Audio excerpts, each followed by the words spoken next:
तो हेलो पिला माने आई होप सब पिला माने बहुत ही बढ़िया थी।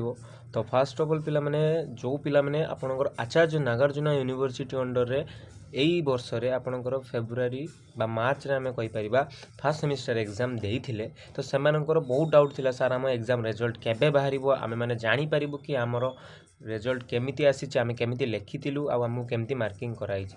ठीक अछि, तो तार आज टोटाली आपनकर आसी जाइछि। आपनकर जदि आपनक पाखरे हॉल टिकेट नंबर अछि एंड आपण साधारण गोटे कैप्चा फिल करके आपनकर जो फर्स्ट सेमिस्टर एग्जाम रो रिजल्ट को जानि परिबे। ठीक अछि पिला माने, तो ये जो आपनकर अपडेट टिके होवा पई लेट होउछि, बट मु आपनको लिंक प्रोवाइड कर देबी मोर डिस्क्रिप्शन रे।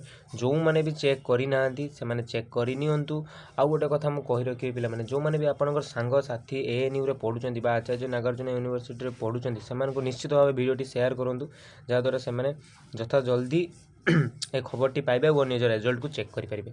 ठीक अछि पिला माने, आ गोटे कथा मु कहि रखिबि पिला माने जे एथर जहा सुना होउची कि आपनकर रिजल्ट बहुत माने एते भलो हेनी। हम कहि परिबा कि जो आपनकर पास परसेंटेज रहिछि ना सेटा एते आपनकर भलो आसी नाही, कारण किछि पिला हुए तो फर्स्ट टाइम पई देइथिले एग्जाम, तो सेमानकर टिके प्रॉब्लम हेइछि लेखा लुकी रे, जा द्वारा बहुत बैग लागिछि। तो सेतिरे किछि पैनिक होबार नाही। जो मानकर भी बैग लागिछि आपण माने आउ थरे आपनकर अप्लाई करि परिबे, आपण रिवोल्यूशन पई अप्लाई करि परिबे जदि भी आपनकर किछि खाता देखारे प्रॉब्लम हेइतिबो। नहले आपण माने आउ गोटे आपण बैक पेपर देइ परिबे। आर वर्ष आपण जते बेले फर्स्ट सेमिस्टर पिला माने रिसेंटली देबे जनवरी मासरे, से टाइम रे आपण माने अप्लाई करी फॉर्म फिलअप करके आउ थरे देइ परिबे।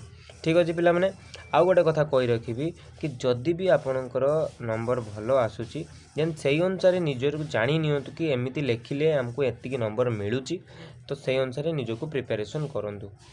ठीक अछि पिला माने, आ जथा जल्दी पॉसिबल आपण माने ए वीडियोटी अन्य मानक पाखु शेयर करंतु, जहा द्वारा से माने जानि परिबे कि हमरो रिजल्ट बाहरी पब्लिश हेइ हिची बोली। आशा करिबि समस्तंगर एग्जाम रे भलो हेतिबो। जय जगन्नाथ।